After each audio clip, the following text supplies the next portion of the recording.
እንኳን ለገና በዓል በሰላም አደረሳችሁ። በውጭ ሀገር ለምትኖሩ ትውልደ ኢትዮጵያውያን በሙሉ ታላቅ የኢንቨስትመንት ዕድል ከታላቅ ቅናሽ ጋር ይዘንሎት መጥተናል። በመሃል ከተማ ቤተ መንግስት አቅራቢያ ወዳጅነትና አራዳ ፓርክ ፊት ለፊት ከባለ 1 እስከ ባለ 3 መኝታ አፓርትመንቶችን ከ30% ታላቅ ቅናሽ ጋር አቅርበናል። ባለ 1 መኝታ 5 ሚሊዮን የነበረው በ3.6 ሚሊዮን ብር አጠቃላይ ክፍያ፣ ባለ 2 መኝታ 10 ሚሊዮን የነበረው በ6.9 ሚሊዮን ብር አጠቃላይ ክፍያ፣ ባለ 3 መኝታ 13 ሚሊዮን የነበረው በ9.5 ሚሊዮን ብር አጠቃላይ ክፍያ አቅርበንሎታል። በዚህ የመኖሪያ መንደር ውስጥ መዋኛ ገንዳ፣ ጂምናዚየም፣ ደረጃውን የጠበቁ ሰፋፊ ሊፍቶች፣ ምቹና በቂ የመኪና ማቆሚያ ቦታዎች፣ ዘመናዊ የደረቅ ቆሻሻ ማስወገጃ፣ አውቶማቲክ ጄኔሬተር የተገጠመለት የከርሰ ምድር ውሃና ለተለያዩ አገልግሎት የሚውል ሰገነት በአንድ አካቷል። ለበለጠ መረጃ ከታች ባለው ስልክ ይደውሉ። ኢሳያስና በኢትዮጵያ ላይ ያነሳቸው ጉዳዮች የኢሳያስ የእጁ ደብተራ መፈክሮች፣ ፉከራዎች የእጁ ደብተራ የሆነው ኢሳያስ አፈወርቂ በሚል ነው ማነሳው። የእጁ ደብተራነት የእጁ ደብተራ እያላችሁ ጻፉ። ስለ ኢትዮጵያ ስናነሳ ትላንትና ላይ ለኔ ባጭሩ ያየሁት የእጁ ደብተራ ነው። ብዙ ጊዜ ያነሳላችኋለሁ፣ የተለመደ አባባል ነው። የእጁ ደብተራ ጻፏት። ምንድን ነው የእጁ ደብተራ ማለት? የኢትዮጵያ የባህር በር ጥያቄ የእጁ ደብተራ የሆነው ኢሳያስ አፈወርቂ። አቶ ኢሳያስ ከጋዜጠኞቹ በኩል ስለ ኢትዮጵያ መንግስት የቀይ ባህር ፍላጎት ጦርነት ለተነሳለት ጥያቄ በስድብ የታጨቀ ምላሽ ሰጥቷል። ይህንን ነው የእጁ ደብተራ ያልኩት። ደብተራ ነው የሚባለው? ደብተራ መሰለኝ።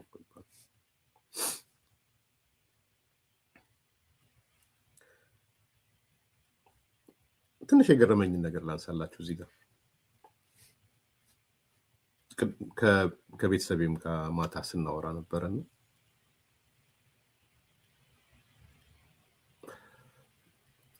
አንዳንዶች የሰሩትን ፕሮግራም አየሁት፣ የጻፉትን ጽሁፍ አየሁት። ጽሁፋቸውን እና ፕሮግራሞቻቸውን ደግሞ ሁሉም ተደምረው ጽንፈኞቹ ናቸው። የሚገርማቸው ጽንፈኞቹ በቁጥር 1 እኔ ዘንድሮ መቼም ይሄ እንደ አማራ ጽንፈኛው ድንብርብሩ የወጣ ጽንፈኛ የለም። ባይዘው እንደ አማራ ጽንፈኛው የሚረግጥበት ቦታ ያጣ የቆሻሻ ነገር ሁሉ ማግኔት፣ ይሄ ህዋት የሽብርተኝነት ማግኔት እንደሆነ ሁሉ ያሰቃቂ ነገር ሁሉ ማግኔት፣ ሽምቅቅ የምትሉበት ማግኔት የአማራ ጽንፈኛው ነው። አሁን መቼለት ጀዋር ይሄን አለልን ብሎ ሲደልቅ ከረም። ሲደልቅ ጀዋር እኮ አማራ ክልል ሲቃጠል ይስቃል። አላማው አማራ ክልል መቃጠል ነው። በግልጽ ነው የምነግራችሁ። የኦሮሞ ብሔርተኝነት አማራን ካላጠፋ አይጸናም። የኦሮሞ ጽንፈኛ ብሔርተኝነት ትልቁ ተግዳሮቱ የአማራ ብሔርተኝነት እንገራችሁ።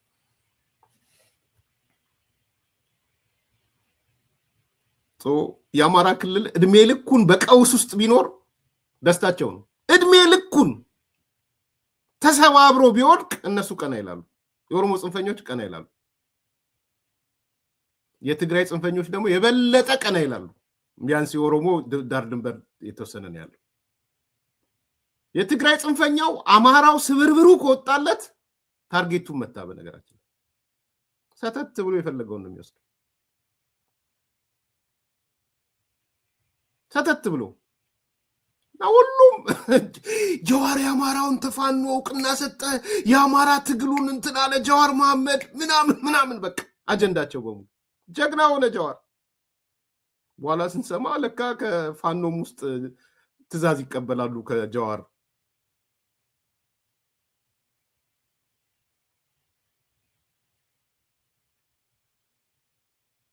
አማራ ሲቃጠል ጀዋር ያስካካል። የአማራ ክልሉ that's why ጃልማሮ አያናግረውም ጀዋር። ባለፈው እንዳነሳሁት ዝርዝር አልገባም ወደዚህ። እዚህ እኮ የሆነች ኦዲዮ የሆነ ሰው ልኮልኝ አይ ዶንት ኖ መናገር አለብኝ አላቅም። የ50 ደቂቃ ኦዲዮ ልከውልኛል። አቀርበዋለሁ የተወሰነው። እኔ ከዚህ በፊት የነገርኳችሁ አንድ ስብሰባ ነበረ ምናምን ብዬ ነግሬያችሁ የለ የዚህ አዲስ አበባ የተካሄደው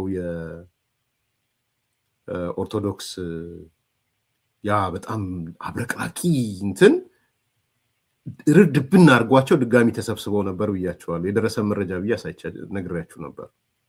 ጎንደር መደገም የለበትም እና እነዛ ሰዎች መጀመሪያ የተሰበሰቡበት የ50 ደቂቃ የደረሳቸው ሰዎች ላኩልኝ ለኔ እጄ ላይ ያለውን አቅርቦታል። እነሱ የላኩልኝ ሰዎች በዚህ አጋጣሚ አመሰግናለሁ። እዛ ላይ ገና ስትከፍቱት ኦዲዮውን አቶ ነአምን ዘለቀና ዶክተር እስማኤል ነው የሚያወሩት። ዶክተር እስማኤል ያው ኢትዮጵያዊ ናቸው፣ ግን ሶማሌ አትበሉኝ ስለሚሉ ሶማሌ ናቸው። ዶክተር እስማኤል አይ ቲንክ የሚኖሩት ያው እኔም ጋር ቃለ መጠይቅ አድርገው ስለነበር የሚኖሩት ሚኒሶታ ነው። ገና ልክ የመጀመሪያ ኦዲዮን ስትከፍቱት አልተጀመረም ስብሰባው። አቶ ልደቱ የሚመራው ስብሰባ አልተጀመረም። ጓድ ልደቱ የሚመራው እና የሚናገረው ነአምን ዘለቀ ነው እና እስማኤልን ነው ዶክተር እስማኤልን ነው የሚያናገረው። ገና ወሬው ላይ ምን ይለዋል ነአምን? ሚኒሶታ እንዴት ነው ይለዋል። ከዛ አረ በጣም ከባድ ነው ምናምን ሁኔታዎች በጣም ከብደዋል ሲላው ነአምን የተናገረው ነው ያሳቀኝ በጣም። እኔ አዎ ጀዋርን እኮ አግኝቸው በስልክ መጡበት እኮ አይሶች ማለት ነው። የመጣበት ቦታ መተው ስቶሩስ መተው የሆነ ነገር መተው በጣም ከባድ ሆኗል። ደሞችን ቆርጣችሁ ሌላ ነገር እንዳትሉ። ይሄን ያለው ካስፈለገ ኦዲዮን ማምጣት ይቻላል። የኔ ወንድም ጀዋር ጭንቀት ላይ ነው። አይስ ነው አይስ የሚባል ነገር አለ። እኔ አላልኩ አሁን አይስ ይዞት ነበር አንዳንዴ የወጣ ዜና ስለ እንደሱ እያልኩ አይደለም። አቶ ነአምን ዘለቀ ነው አዎ ጀዋር ደውሎልኝ እኮ መተውበት ምናምን ብሎ ስለ አይሶች ይነግረዋል። ከዛ ዶክተር እስማኤል አረ በጣም ከባድ ሆኗል፣ እኔ የምኖረው ሰበር እንትን ስለሆንኩኝ ወጣ ብዬ ስለምኖር ወደ ከተማው አልሄድም ይለዋል ዶክተር እስማኤል። እኔ ወዳጄ ስለነበረ በፊት ዶክተር እስማኤል ዊዚስ ክሬዲት እያጣጣልኩት አይደለም። የኔ ወንድም ሚኒሶታ ከባድ ነው። ጀዋር ሚኒሶታ ቁጭ ብሎ ፋኖን ያዛል። አማራ ክልል ፋኖን ያዛል። እየገባችሁ ነው ምን እያወራው እንደሆነ? ፋኖን ያዛል። አይስ ያባረዋል። እዚህ ኔጋል ፔፐር አለ የለውም አላቅም። ሌላ ነገር ውስጥ ተሰማርቷል አልተሰማራም አላቅም።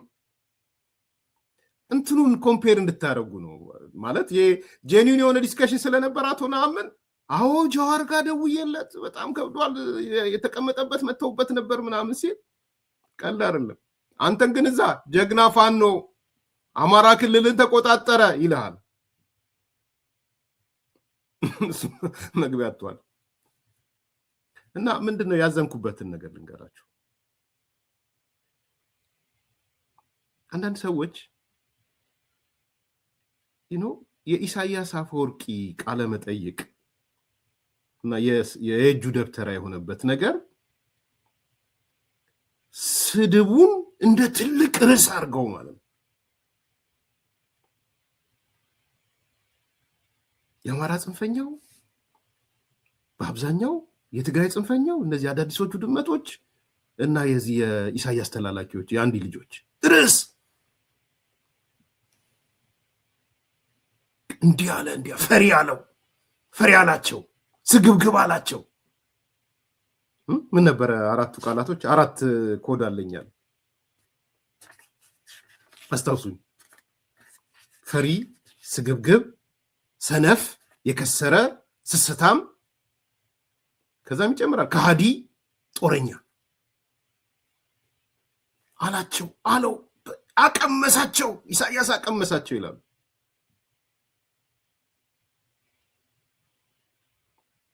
እና እኔ ኦፍኮርስ እነዚህ ሰዎች ጅራሪያቸውን እያሰቡ ስለሚናገሩ ጅራሪ አይጠይቅም። አንዱ ቲፒካል ካራክተር ስለ ጅራሬ ስናወራ ጅራሬ አይጠይቅም። በነገራችን ላይ የጅራሬ ትልቁ ጥንካሬ አለመጠየቁ ነው። መንጋ ትፈልጋላችሁ? መንጋ ማሰማራት ከፈለጋችሁ ማአት ማሰማራት ትችላላችሁ። አይጠይቅም መንጋ። እነዚህ ሰዎች መንጋ ስላላቸው ነገ ከነገ ወዲያ ይበላቸዋል። ያ መንጋ እስኪበላቸው ግን አይጠይቃቸውም። ለምን ስስታም ተባለ? ለምን ፈሪ ተባለ? ለምን እንደዚህ የሚል የለም፣ አይጠይቃቸውም። እሱን ያውቃሉ፣ ሊደሮቹ ያውቃሉ፣ ማኒፑሌት እንዴት እንደሚያደርጉት ያውቃሉ መንጋዎቻቸውን።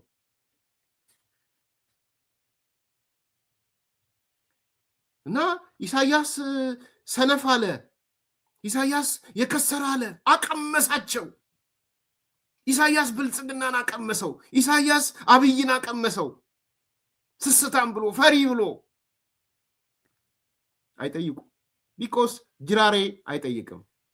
ትልቁ ጥንካሬው ጅራሬ እሱ ነው ማለት ጅራሬን ከሚመሩ ሰዎች አንጻር ማለት ነው። መንጋ አይጠይቅም።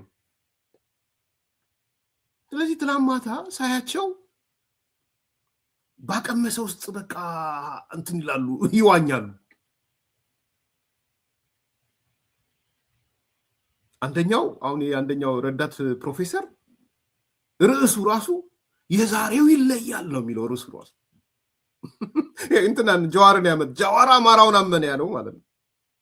የዛሬው ይለያል። ምንድነው የሚለየው? የኢሳያስ ስድቦች ማለት ነው። የእጁ ደብተራ ነው። ርዕሱም እኮ የዛሬው ይለያል። ለምንድን ነው የተለየው? ሰደበ።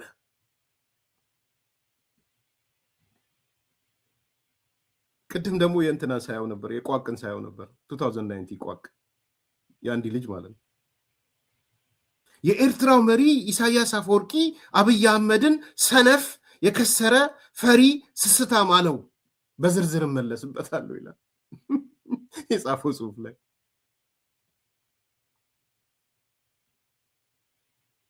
አይጠይቅም። ለምንድን ነው ቋቅ ያልጠየቀው ብላችሁ አትጠይቁ። ቢኮስ የጻፈው ቋቅ ለጅራሬው ነው። ጅራሬ አይጠይቅማ። እንደፈለክ ነው የምትነዳው። መንጋ ነው። መንጋ አይጠይቅም። ባይዘው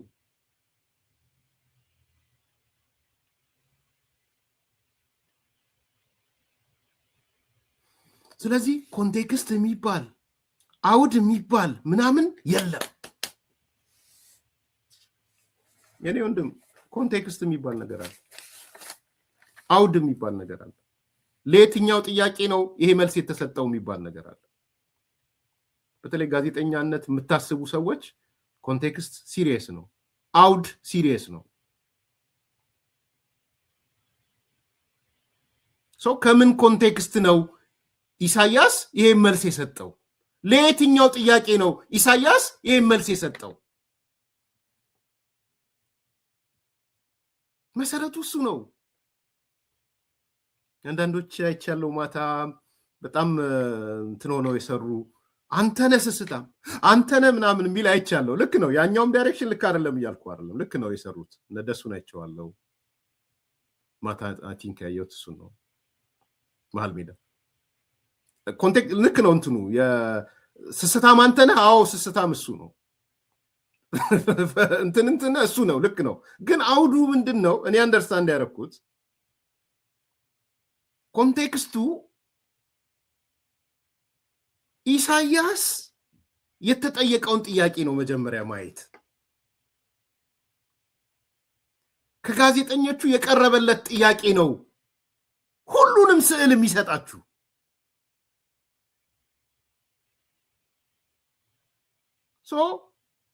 ከዛ በኋላ ነው ራሳችሁ የምትጠይቁት ኢሳያስ አብይን ነው ሙልጭ ያደረገው? ኢሳያስ ብልጽግናን ነው ሙልጭ ያደረገው? ኢሳያስ ሰነፍ ያለው አብይን ነው? ምን ስለሆነ? ጥያቄው ምን ስለሆነ?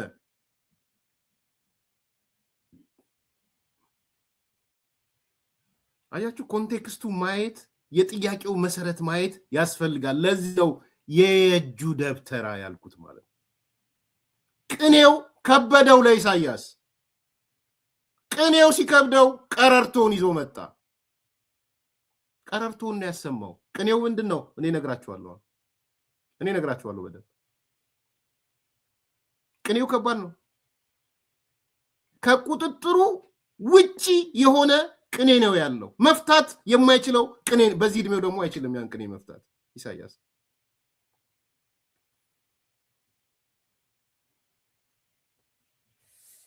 ፖይንቱ ይሄ ነው። ቅኔውን ከአቅሙ በላይ ስለሆነ ያቺ አባባል እኮ የመጣችው በዛ ምክንያት ነው። የእጁ ደብተራ ቅኔው ሲያልቅበት ቀረርቶ ሞላበት የተባለው እኮ እሱ ነው። ቅኔ ሲደረድር ዋለና አለቀበት። ረጎራው ጀመረ፣ ቀረርቶ ጀመረ። ኢሳያስም እንደሱ ነው። ቀረርቶ ነው። ቀረርቶም የቀረርቶ ሰው ሆኖ ነው የመጣው ኢሳያስ። ረጎራው ነው ያለው። በነገራችን ዜር ኢዝ ኖ ቅኔ ዋይ። አሁን ጥያቄው ኮር ፖይንቷች ናት። ለምን ምን ስለሆነ ነው ቅኔው ያለቀበት ኢሳያስ?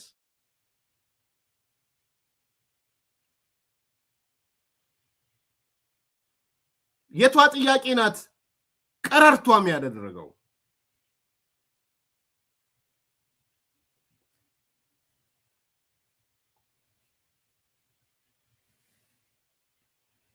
ስለዚህ ይህን ጥያቄ መጠየቅ ያስፈልጋል። የኢሳያስ አፈወርቂ ስድብ ምንጩ ምንድን ነው? አንድ፣ ኢሳያስ ለየትኛው ጥያቄ ምላሽ ሲሰጥ ነው የእጁ ደብተራ የሆነው? ሁለት፣ ለምን የእጁ ደብተራ ሆነ? ሶስት፣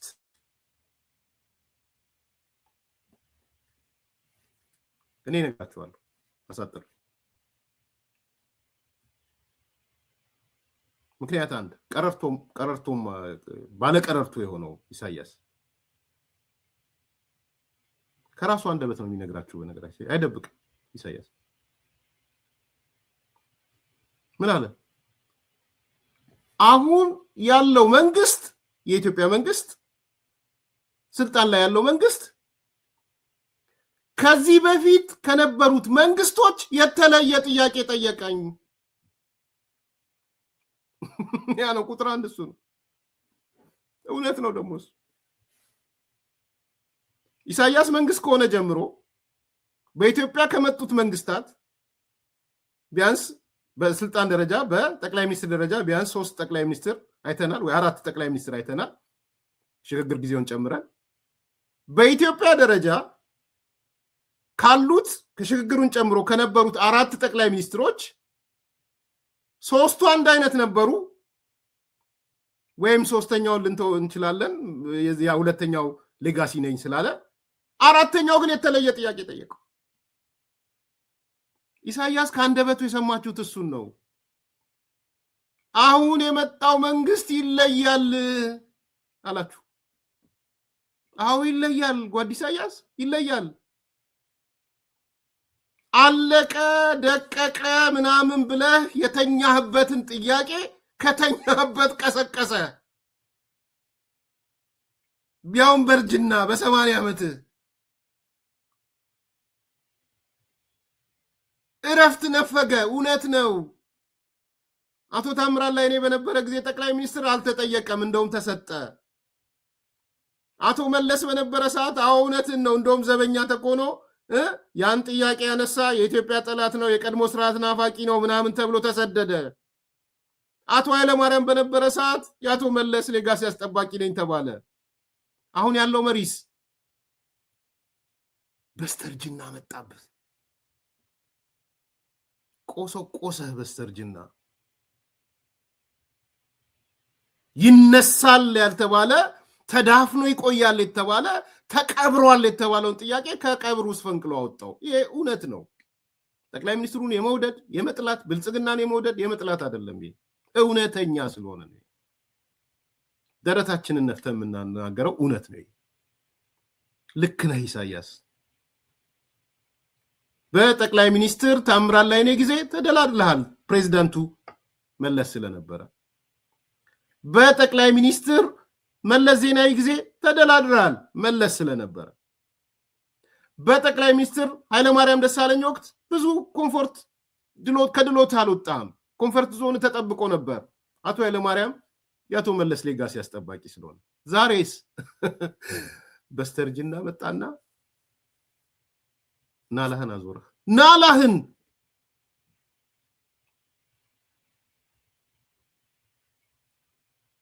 ራስህን መቆጣጠር የሚያቅትህ ጥያቄዎች መጡብህ። ተዳፍኗል፣ ተቀብሯል፣ አልቆለታል የሚባል ጥያቄ አላለቀለትም፣ አልተዳፈነም። አረ ለመሆኑ የታለ ስምምነቱ?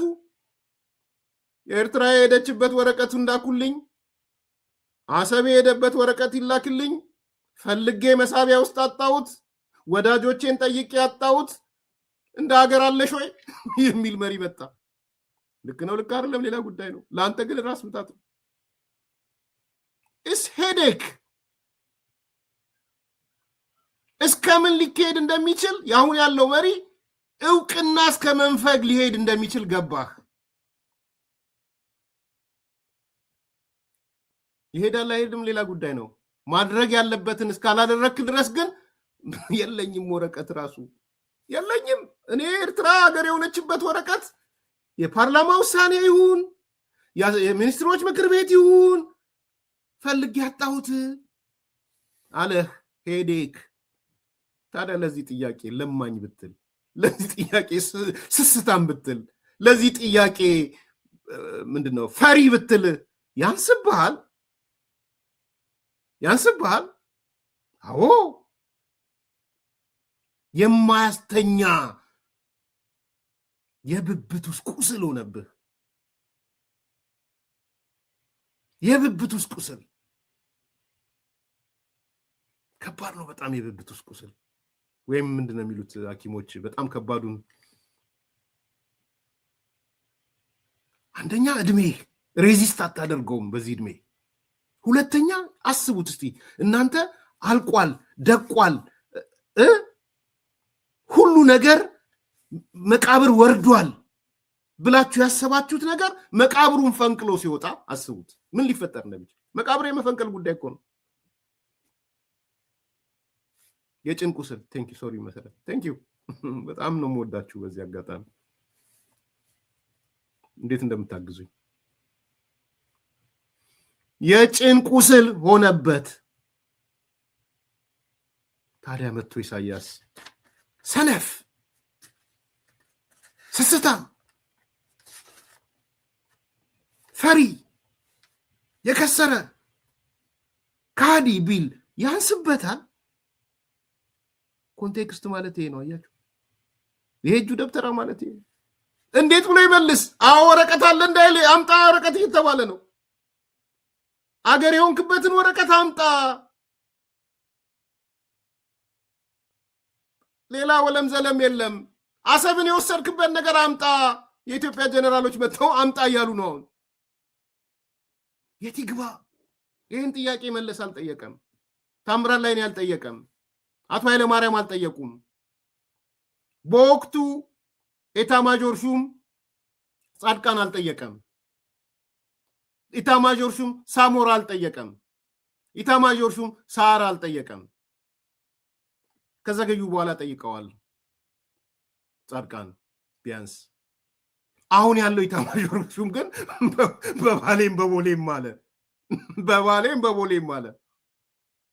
ኢኔ ሃርድ ወይም ኢኔ ሶፍት ወይም ማለት ነው። የጭን ቁስል የጭን ቁስል ሆኖብህ እንዴት ብለህ ነው እንዲህ አይነት የእጁ ደብተራ ማጥቶ ነው? አያችሁ፣ ይሄ ነው ኮንሴፕቱ። የእጁ ደብተራ የሆነው መልስ ያጣው ወደ ስድብ የገባው አምጣ ዶክመንት ስለተባለ አምጣ መረጃ፣ አሰብን የወሰድክበት መረጃ አምጣ፣ ኢትዮጵያን ከባህር በር ያሳጣት መረጃ አምጣ። ዓለም አቀፍ ሕግ፣ ታሪክ፣ ፍትሃዊነት ኢትዮጵያን የባህር በር ባለቤት ያደርጋታል። ልክ ነው መለስ፣ ልክ ነው ኢሳያስ። መለስ ይሄን አልጠየቀም፣ ተባብሮታል። እንደውም አቶ ታምራት ይሄን አልጠየቁም። ይቅርታ አቶ ታምራት ወዳጄ ነው፣ ግን እሱም ስለሚከነክነው ይሄ ሐሳብ አሁን ብዬ አስባለሁ። አልጠየቀም አቶ ታምራት ጠቅላይ ሚኒስትር ስለሆነ። አቶ ኃይለማርያም አልጠየቀም ሌጋሲ አስጠባቂ ስለሆነ። የጭንቁ ስል መጣ። የት ይውሰደው? ተቃጠለ። ከባድ እኮ ነው። ቤቱ የኔ ነው ብላችሁ እኔና ባለቤቴ ልጆች የምንኖርበት ቤታችን ነው ብለን እናስባለን። ይሄ ቤት ቤቱ የእናንተ አይደለም ብንባል ማለት ነው። ዶክመንት የላችሁም። ጨረቃ ላይ እንወድቅ እኮ። ቤት ስለ ግለሰብ ነው ሄደው፣ ስለ አገር ነው። አገር የሆናችሁበት ዶክመንት የለኝም። ፈልጌ መሳቢያ ውስጥ አጣሁት። መዝገብ ቤት ሪፈር አድርጌ መዝገብ ቤት አምጡ ብል የለም። የሰፈረ ፊርማ አጣው። የሚኒስትሮች ውሳኔ ካለ ፈልጉ ብዬ የለም። የፓርላማ ውሳኔ ካለ የለም። እኔ ምን ላድርግ? ሰው እንዴት ነው የወሰዳችኋት? በጫካ ስምምነት ነው ወይ? ገልበጥ ሲያደርግ ደግሞ የአንዳርጋቸው መጽሐፍ አለ። አንዳርጋቸው ጽጌ የጻፈው ኤርትራ ሄደችበት አግባብ ልክ አይደለም ይላል የአንዳርጋቸው መጽሐፍ። ልክ አይደለም ይላል አንዳርጋቸው፣ ልጅ ሳይሆን በፊት በልጅነቱ የጻፈው። በፍጹም የሁለት ታጣቂ ኃይሎች ስምምነት ነው እንጂ የኢትዮጵያ ስምምነት አይደለም፣ የኢትዮጵያ ሕዝብ አልወሰነም ይላል። አየህ አንዳርጋቸውን። አፋሮችን ሳያቸው እንደ እኛ እኮ ኦፖዚት ነበርን። የቀይ ባህር አፋርም ሌላኛውም አፋር እንደዚህ አይነት፣ እንደውም አፋር አሰበኛ ነው የሚለው። ዞር ብሎ ሲያየው ዶክተር ማናቸው አሰቤ ማናት ብለው አሰብ ልትሄድ አትችልም፣ ራስ ገዝ የሆነችውን በዚህ ምክንያት ነው። የቀኝ ግዛት ጥያቄ ከሆነ በዛ ጊዜ በነበረው ነው። ስለዚህ የዶክተር አሰቤ ማናትም ዞር ብሎ ሲያየው ሌላ ነው። ስለዚህ በህግም በታሪክም በፍትሃዊነትም በዓለም አቀፍ ሁኔታም ኢትዮጵያ የባህር በር የእጁ ደብተር ሆነ። ኢሳያስ ቅኔው አለቀበት፣ ቀራርቶ ሞላው። የኔ ወንድም ቁልፉ እዚህ ጋር ነው ያለው። ያልገባ ካለ ቁልፉ እዚህ ጋር ነው ያለው። የትንታኔው መሰረት ይሄ ነው። የሰነፍ መሰረቱ ይሄ ነው። የከሰረ የተባለው መሰረቱ ይሄ ነው። ስስታም ስግብግብ የተባለው ለዛ ነው። ፈሪ የተባለው ለዛ ነው። ከሃዲ የተባለው ለዛ ነው። ከሃዲ ነው ያለው ዋይዘው። ልክ ነው። ጉድና ጅራት ከኋላ ነው። ለካ ዝም ብሎ አልነበረም። መጀመሪያ እኔና ኢሱ ስንደመር አሰብ እንሆናለንም እኮ ዝም ብሎ ቲዮሪ አልነበረችም። በሰላማዊ መንገድ እንደመርና አሰብ እንሆን እኮ ነበረ መጀመሪያ በሰላም። አይ ተደምረን አሰብ አንሆንም ካልክ ግን ካዝናዬ ውስጥ ምንም ነገር የለም፣ ሚኒስትሮች ምክር ቤት ምንም ነገር የለም፣ ፓርላማዬ ምንም ነገር የለውም። የአንዳርጋቸው መጽሐፍ እንደውም ተሳስቷል ይልሃል። የዶክተር ያዕቆብ አሰቤ ማና መጽሐፍ በህግ ደረጃ ያስጠይቀሃል። ድንብርብሩን አወጣው ኢሳያስ ነው። በስተርጅና ደግሞ በወጣትነት ጉልበቱ አይደለም የሰውዬ፣ በተሰበረ ጉልበቱ ወቅት አያችሁ። ኮር ኮንሴፕቱ ይሄ ነው። እሱም ትተው ነው የዛሬው ይለያል ይሏቸዋል። ይመጡና እነ ረዳት ፕሮፌሰር ኤክስ ኢሳያስ ሙልጭ አረገው ይላችኋል። ዩጋንዳ ተቀምጦ ኢሳያስ እንዲህ ብሎ አብይን አለው ይላችኋል። ቋቅ 2019 ለምን አለው የሚለውን ግን አይመልሱላችሁም። ማብራሪያቸው ላይ ለምን ብላችሁ ጠይቋቸው። ለምን አለው? ለምን is very important strategic question ናት። በነገራችን የስትራቴጂክ ጥያቄ ናት። why 2019 አረሳሁት 2019 ሃሽታግ አንዲ ደሴም ነው የቋቅም በዚህ ዓመት የመንግስት ይሄዳል ብሎ አቆተለት እወቁት። በቃ የመጨረሻው ስቴጅ ደርሷል አለን እኮ ዛሬ ቋቅ ኢሳያስ ብቻ ሳይሆን የመጨረሻው ሩጫ ላይ ነው አለ። በዚህ በኩል ዱባይ ይሮጣል፣ በዚህ በኩል እንዲሮጣል፣ በዚህ በኩል እንዲሮጣል። ሩጫ ላይ ናቸው አለ። አዎ ሩጫ ላይ ነን። ቢኮዝ ሾክ ተደርጓል። እኔ ቢሎንግ አድርጌ ነው የማወራው። ሾክ አድርገነዋል ስላችሁ የዛ አካል ነኝ ብዬ ስለማምን ነው እንጂ ምንም ስትራቴጂክ ዲሲሽን ላይ የለውም። ግን አምናለሁ እንደማንም እዚህ ውስጥ እንዳላችሁት ኢትዮጵያውያን ሾክ አድርገነዋል ብዬ አምናለሁ። ቼንጁ ላይመለስ ሾክ ሆኗል። ሉዊስ ሞዴል መጥቷል። አሁን ሉዊስ ሞዴል ኦፍ ቼንጅ ስለ ሉዊስ አውርተናል አይደል? ፍሪዝ የሆነውን ምን ታደርገዋለህ? ፍሪዝ ታደርገዋለህ መጀመሪያ። ከዛስ ቼንጅ ታደርገዋለህ፣ ትንጠዋለህ፣ ትደረምሰዋለህ። ደርምሴ የሚለው ቃል እዚህ ጋር ይመጣል። ከደረመስከው በኋላ ስለ ለውጥ ታወራለህ። ከለወጥከው በኋላ ነው ፍሪዝ የምታደርገው። ሶ ይሄ ፌዝ የመደርመስ ፌዝ ነው። ይሄ ፌዝ የመበጥበጥ ፌዝ ነው። it is 3 model of change ሉዊስ ሞዴል ይባላል። ማንበብ ለፈለጋችሁ ሰዎች it's a paradigm shift. it's a paradigm shift. change ዝም ብሎ change አይደለም። የሞተን ነገር ከተቀበረበት አውጥተ ህይወት መዝራት it's a big paradigm shift change ነው። ስለዚህ ሾክ ሆነ፣ ተበጠበጠ። ኢሳያስ የእጁ ደብተር ሆነ። ተረጋግቶ የተቀመጠ ሰው 80 ዓመት የሞላው ሰው 3 መንግስታት አይቶ 3 ሚኒስትሮች አይቶ አላነሱብኝም እኮ ይሄን ጥያቄ። ይሄ መንግስት ይለያል። አዎ ይለያል። እውነት ነው ይለያል። እውነት ነው ይለያል።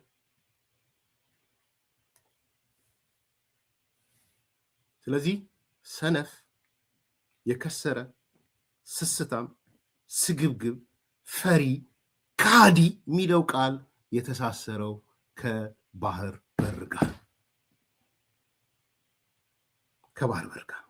ከወደብ ባለቤትነት ጋር። ሰነፍ፣ የከሰረ፣ ስስታም፣ ስግብግብ፣ ፈሪ፣ ከሃዲ፣ ተላላኪ የተሳሰረው ከባህር በር ጋር ነው፣ ከወደብ ጋር ነው፣ ከህዳሴ ታላቁ ህዳሴ ግድብ ጋር ነው፣ ከአባይ ወንዝ ጋር ነው። አስምሩበት። ይሄ መሰረት ጻፊልኝ። ይሄን በሻ ጻፈው፣ ሌሎቻችሁም ጻፉት። እደግመዋለሁ። ሰነፍ፣ የከሰረ፣ ስስታም፣ ስግብግብ፣ ፈሪ፣ ከሃዲ፣ ተላላኪ የሚለው ቃል የተሳሰረው ከባህር በር ጋር ነው። ከቀይ ባህር ጋር የተያያዘ ነው። ከወደብ ባለቤትነት ጋር የተያያዘ ነው። ከታላቁ ህዳሴ ግድብ ጋር የተያያዘ ነው። ከአባይ ወንዝ ጋር የተያያዘ ነው። ፒሪየድ እና ሞግት ከዚህ በኋላ እኔ ጨርሻለሁ። ሞግት ነው። ስለዚህ የቀይ ባህር ባለቤትነትን፣ የወደብ ባለቤትነትን የኢትዮጵያ መንግስት ስለጠየቀ ሰነፍ ከተባለ፣ የከሰረ ከተባለ፣ ስስታም ከተባለ፣ ስግብግብ ከተባለ፣ ፈሪ ከተባለ፣ ከሃዲ ከተባለ፣ በኢሳያስ አፈወርቂ አንደበት ተላላኪ ከተባለ ሹመት እንጂ ሽልማት እንጂ ስድብ አይደለም። ከኢሳያስ የመጣው እኔ የኢትዮጵያ መንግስት ሆይ አጀንዳህን ሳትለቅ ቀጥል ነው የምለው። ቀጥል። ሹመት እንጂ ሽልማት እንጂ ስድብ አይደለም።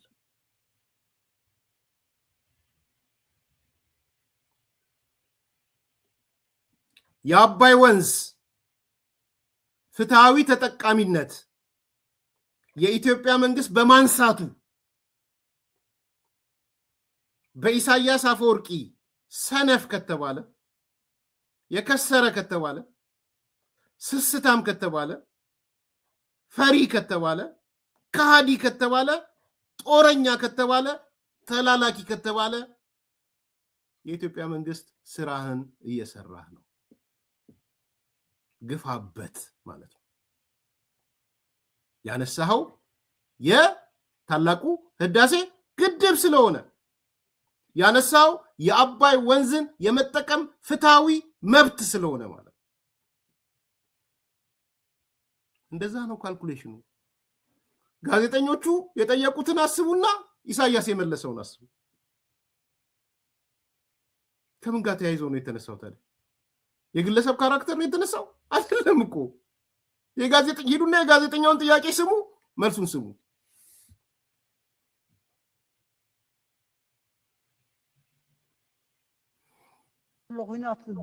በጣም የሚገርም ጦርነት ነው የታወጀው እንደዚህ አይነት ነገር አይተን አናውቅም የኢትዮጵያ የቀድሞ ስርዓቶች ጦርነት ያውጁ ነበር እንደዚህ ግን ሰምተን አናውቅም ጥያቄው ለምንድነው እንዲህ አይነት ጦርነት አዋጅ የመጣው የሚል ነው የመጀመሪያው ጦርነት በኢትዮጵያ ህዝብ ላይ ነው የታወጀው የውሃ ጦርነት የሚባለው ለማድመቂያ የሚቀርብ ምክንያት ነው ይህ ጦርነት ያልታወጀበት አካል የለም በየቀኑ ቀይ ባህርን በሚመለከት የሚሰማው ነገር ለሰሚው የሚያስገርም ነው እንዲህ የሚሉት የከሰሩ ሰዎች ባህሪ ነው የሰነፎች የፈሪዎችና የስግብግቦች ሱስ ነው ሰው ለምን ይጨነቃል ጦርነት ታውጇል ድሮን እየመጣ ነው ያለ ለምን ግራ ይጋባል ይህንን ሁሉ ድሮንና የጦር መሳሪያ ያመጣ ይህን ሁሉ ሴራ ስፖንሰር ያደረገ ያለው ማን ነው ይህ ሁሉ ገንዘብ ከየት እየመጣ ነው ያለው ማን ነው በገንዘብ እየተገዛ ያለው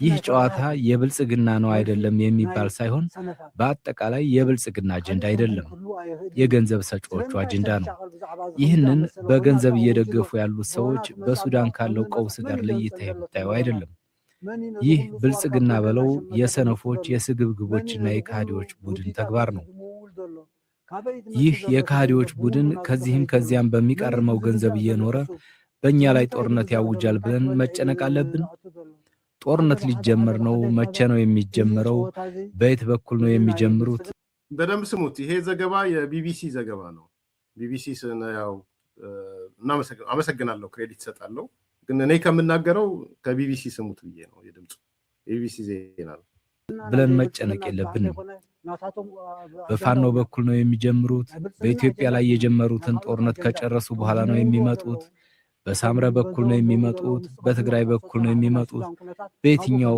በጎንደር ነው በጎጃም ነው በወሎ ነው በሸዋ ነው በየት በኩል ነው የሚመጡት ይያልክ ጊዜህን ማባከን የለብህም የቤት ስራችንን መስራት አለብን ጦርነት ሲታወጅ ያኔ እናየዋለን ጦርነት ሲታወጅ ራሳችንን ለመከላከል ማንንም የምናስፈቅድበት ምክንያት የለም እንዲህ አይነት ስንፍና የሚያዘው ስግብግብነትና ፍራቻ የሚገፋው የከሰረ አካል መጥቶ እንዲህ አይነት ነገር ሲናገር ዜና ልታደርገው አይገባም ጦርነቱ ሲመጣ እናየዋለን አዲስ ነገር አይደለም ለኛ በኮሌጅ የተማርነው ነገር አይደለም በተግባር የተማርነው ነገር እንደሆነ ታሪክ ይመሰክራል ወደ እንደዚህ አይነት የጦርነት ውጅንብር ውስጥ አንገባም በተቻለ መጠን እንዲህ አይነት ነገር እንዳይመጣ ግዴታችንን ለመወጣት እንሰራለን ካልሆነ ሌት ተቀን እንዲህ እየተባለ ነው በሚል የሚቀርቡ የተደራጁ ድራማዊ ፕሮፓጋንዳ ዘመቻዎችን አትስማቸው ተዘይሎ ከምዝ በኋላሎ ለይትን ማዓልትን በከምዝ ዳ መሰለ ዝተወደበ ይበቃቸዋል እንግዲህ ይሄ ነው ማለት መሰረተ ሐሳቡን እንድትይዙት ስለፈለኩ ነው እኔ እዚህ ጅራሬ የለኝም ባይዘው አልወድም ጅራሬ ሆናችሁ እንዳትመጡ እንድታገናዝቡ ኮንቴክስቱን እንድታዩት የተነሳበትን አንግል እንድታዩ የተጠቀሰበትን ቦታ የት እንድታዩ እያንዳንዷን ስቴትመንት ደግማችሁ ብትሰሙት እኔ ያልኳችሁን ሳመራይዝ ያደርጋል ይሄ ዜና ያደርጋል ሰውየው ስለደነገጠ ግራ ስለገባው መሄጃ ስላጣ በስተርጅና መጠየቅ አይችልም ብሎ አለቀ ደቀቀ ብሎ ያሰበው መቃብር ወርዷል ብሎ የሚያስበው ነገር መቃብር ፈንቅሎ ወጣ። መቃብር ፈንቅሎ ወጣ። ምን ያደርግ? ምን ይሁን?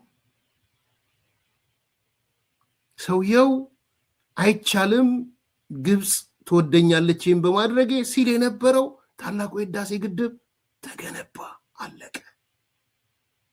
ምን ያደርግ? የት ይግባ? የእጁ ደብተራ ሆነ መጣ። ፍራቻውን መደበቂያ ቀራርቶ ይዞ መጣ። ቅኔው አለቀበት። ከዛስ ኢትዮጵያ ውስጥ 4 ጦርነቶች አሉ አለ። እኔ ነኝ ይሄን 4 የሚለውን ያመጣሁት። 4 ጦርነቶች ነው ኢትዮጵያ ውስጥ ያሉት አለ።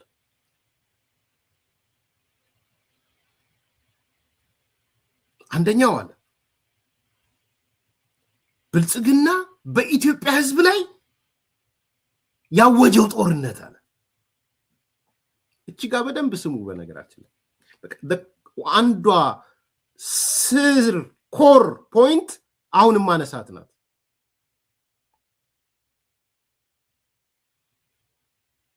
በኢትዮጵያ ህዝብ ላይ ብልጽግና ያወጀው ጦርነት። ያ ጦርነት ምንድነው? ላንብብላችሁ። ብልጽግና በኢትዮጵያ ህዝብ ላይ ያወጀው ጦርነት ማለት ነው። ቃል በቃል ነው ማነብላችሁ።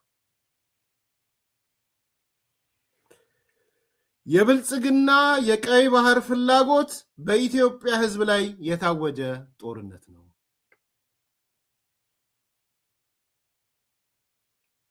ጻፉት መሰረት ቃል በቃል አንብቦ የብልጽግና የቀይ ባህር ፍላጎት በኢትዮጵያ ህዝብ ላይ የታወጀ ጦርነት ነው።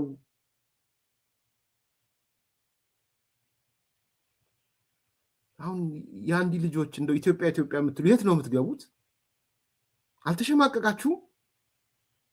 የትግራይ ጽንፈኛው ተውት፣ እሱን ሀገር መገንጠል ስለሚፈልግ። ኦሮሞ ጽንፈኛው ተውት፣ ሀገር መገንጠል ነው የሚፈልግ። የአማራ ጽንፈኛው መበጥበጥና የሁሉ ቆሻሻ ነገር ማግኘት ሆኗል። እናንተ ግን የኢትዮጵያ ምን አሁን እናንተም ያው ሻዕቢያ ባንዳ ስለሆናችሁ ኢትዮጵያ የምትለውን ባታነሱ ደስ ይለኛል። ከዚህ በኋላ ጭምብላችሁ ተገልጧል። ብልጽግና በኢትዮጵያ ህዝብ ላይ ያወጀው ጦርነት። ያ ጦርነት ምንድነው? የብልጽግና የቀይ ባህር ፍላጎት በኢትዮጵያ ህዝብ ላይ የታወጀ ጦርነት ነው። ብልጽግናዎች የቀይ ባህር መሻታቸውን ማንሳታቸው፣ የቀይ ባህር ፍላጎቱን ማንሳታቸው ኢትዮጵያ ህዝብ ላይ ያወጁት ጦርነት ነው። እንዴት ነው አማርኛው? በጣም ግልጽ እኮ አማርኛ ነው። በጣም ግልጽ አማርኛ እኮ ነው። የቀይ ባህር አጀንዳ የኢትዮጵያ ህዝብ አጀንዳ አይደለም። እንደውም አጀንዳ ሳይሆን ብልጽግና በኢትዮጵያ ህዝብ ላይ ያወጀው ነው። የኢትዮጵያ ህዝብ የቀይ ባህርን አልፈልግም ያለ ህዝብ ነው። አልፈልግም ብሎ የኢትዮጵያ ህዝብ በተቀመጠበት ብልጽግና መጥቶ ትፈልጋለህ ብሎ ጦርነት። እኔ የአእምሮ ጤንነት አለ እዚህ ጋር። ኢትዮጵያውያን ተውት፣ የብልጽግና ደጋፊም ሁኑም አትሁኑም። የቀይ ባህር ጥያቄያችሁ አይደለም።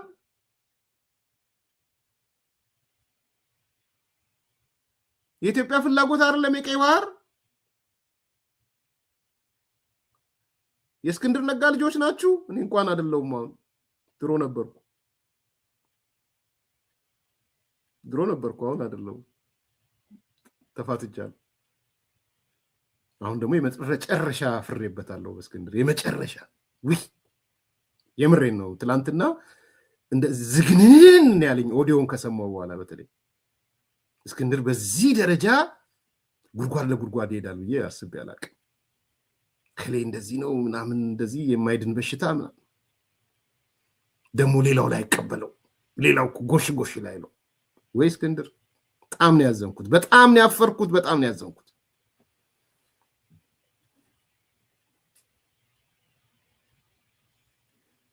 የእስክንድር ልጅ ከሆናችሁ የእስክንድር ለኢሳያስ መልእክት ሲልክ ምን አለ? እኛ እኮ የቀይ ባህር ጥያቄ የለንም፣ ይሱ አትደናገጥ፣ አትፍራ። የህወሓት ልጅም ከሆናችሁ የባህር በር እኛ እንደውም ዘበውን እንመጣለን። የኢትዮጵያ መንግስት ብልጽግና ባህር በር ፈልጋለሁ ብሎ ቢመጣ አብረህን ተሰልፈን እንዋጋላለን። ህወሓት ከሆናችሁ ልክ ነው። የትግራይ ጽንፈኛ ከሆናችሁ ልክ ነው። የአማራ ጽንፈኛ ከሆናችሁ ልክ ነው። የኦሮሞ ጽንፈኛ ከሆናችሁ ልክ ነው። ለኢትዮጵያውያን ግን ስድብ አይደለም ይሄ።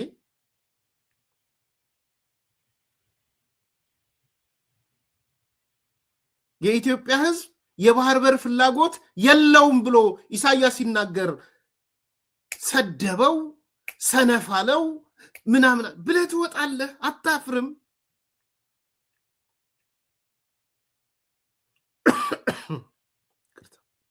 አታፍርም? የኢትዮጵያ ህዝብ ጥያቄ አይደለም ይሄ፣ ያለቀ የደቀቀ ነው፣ መቃብር የገባ ጥያቄ ነው። ከመቃብሩ ፈንቅሎ ብልጽግና እያወጣ ያለው ከኢትዮጵያ ህዝብ አጌነስት ሆኖ ነው። የኢትዮጵያ ህዝብ ተመችቶታል፣ ባህር በር አጥቶ መኖሩ ተመችቶታል እያለህ ነው ኢሳያስ አፈወርቂ። ይግባ ምን እያለህ እንደሆነ ድሃ ካልሆንክ በስተቀር የፖለቲካ ይሄን ነው እየነገረ ያለው በድፍረት። እሱ በድፍረት ወጥቶ አንተ ሙልጭ አደረገው ብለህ ደግሞ ፕሮግራም ትሰራለህ። እንዴት እንደናቀህ ባይዘዌ ኢኩቫለንሲው ነው አይደለም ሌላ ጉዳይ። የኢትዮጵያን ህዝብ ኢሳያስ የሚንቅበትን ደረጃ ነው ያሳየው። በነገራችን ኢንፌሪዮሪቲ ኮምፕሌክስ ያለባቸው ሲንቁ እስከ ጫፍ ነው የሚንቁት። አንተ ህዝብ አያስፈልግም ቀይ ባህር፣ አጀንዳህም አይደለም እኮ ቀይ ባህር እያለህ ነው። የኢትዮጵያ ህዝብ ወይ ጦርነት ታወጀብህ ብልጽግና የቀይ ባህር ፍላጎት አለኝ ብሎ ትቀበሉታላችሁ? ትስማማላችሁ? በዚህ አሁን በዚህ ደፍረ መጥተህ ፕሮግራም ትሰራለህ? የፈለገ ቢሆን መደበቅ ጥፍር ውስጥ መደበቅ ሲገባ አሁን የፕሮፌሰር አስራት ልጅ ነኝ ልትለኝ ነው መጥተህ? ነህ የፕሮፌሰር አስራት ልጅ ነህ አንተ? የዶክተር ያዕቆብ ኃይለማርያም ልጅ ነህ አንተ? የአሉላ አባነጋ ልጅ ነህ አንተ? ነይ ልትል ነው መጥተህ? የአሉላ አባነጋ ልጅ ልትል ነው?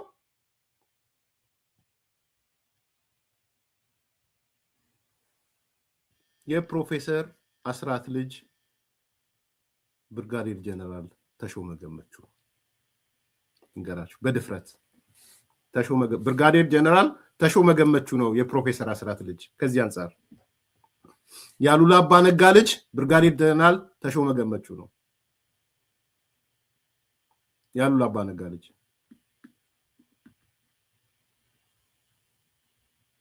መጣ በድፍረት። የዶክተር ያዕቆብ ልጅ ብርጋዴር ጀነራል ተሾመ ገመቹ ነው። የዶክተር ያዕቆብ ልጅ መረሳት የለባቸውም እሳቸው።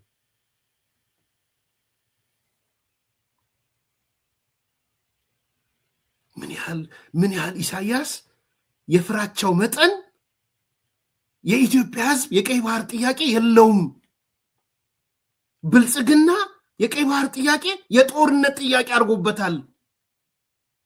በዚህ ያልትናቃላችሁ የፖለቲካ ሀው እኮ ነው። የሱ ፍራቻ እንደተጠበቀው ነው። አንደኛው ፖይንት እሱ ነው። አንደኛው ጦርነት የሚለው የጦርነት ነው። እንግዲህ የኢትዮጵያ ህዝብ ላይ የተከፈተ ጦርነት የምን ጦርነት? የቀይ ባህር ጦርነት። ምክንያት የቀይ ባህር መሻት ከብልጽግና ስለመጣ። ሁለተኛ ብልጽግና በአማራ፣ በትግራይ፣ በኦሮሞ፣ በአፋር፣ በሶማሌ ላይ ያወጀው ጦርነት እንደው መቼም ኢሳያስ በአፋር ላይ ብልጽግና ጦርነት ሲያውጅ፣ በሶማሌ ላይ ጦርነት ሲያውጅ፣ ብልጽግና በኦሮሞ ላይ ሲያውጅ ተገልብጦ እኮ የኦሮሞ መንግስት ይላል እኮ። ያለፈው ግለግ እኮ የኦሮሞ መንግስት ብሎታል።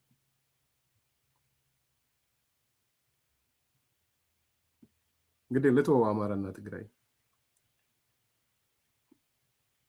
ዛሬ ግን እያያችሁ ነው።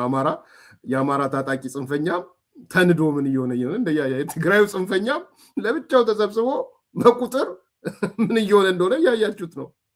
የሽብርተኛ ማግኔት ሆኖ ተሰብስቦ ቁጭ ብሏል ከትግራይ ህዝብ ጋር ተለያይቶ።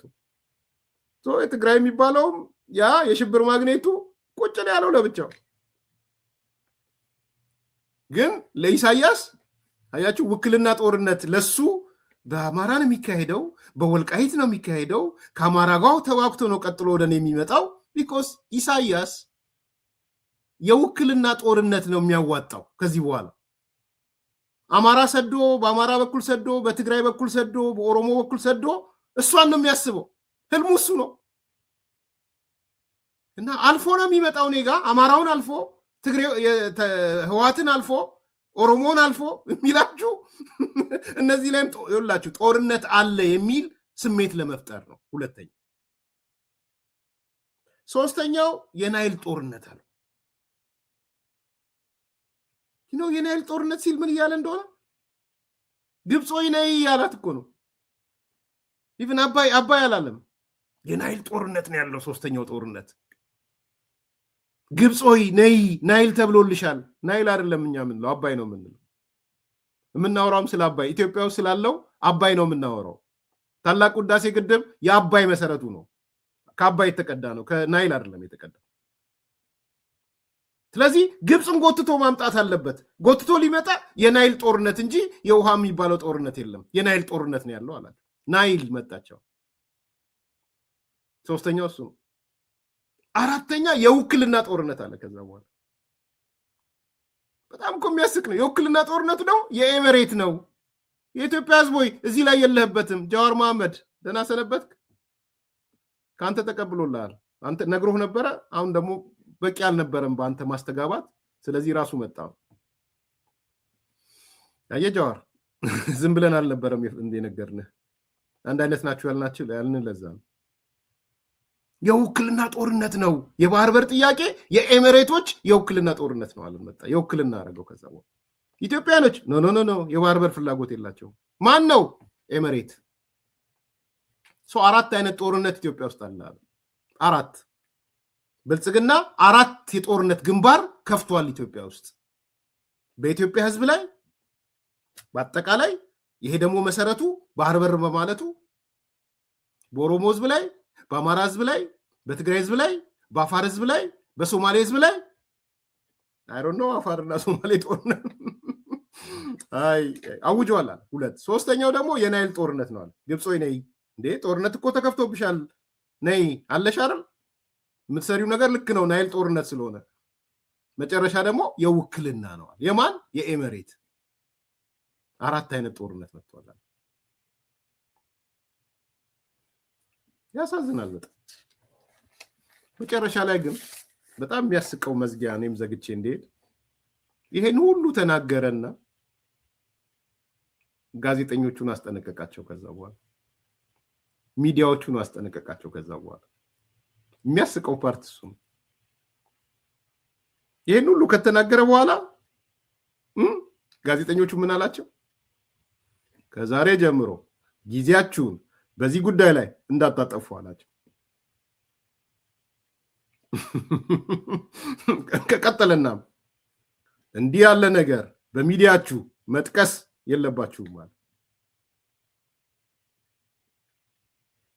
አዋጅን ያወጀው ኖ ሞር ዲስከሽን እያለ ነው። በነገራችን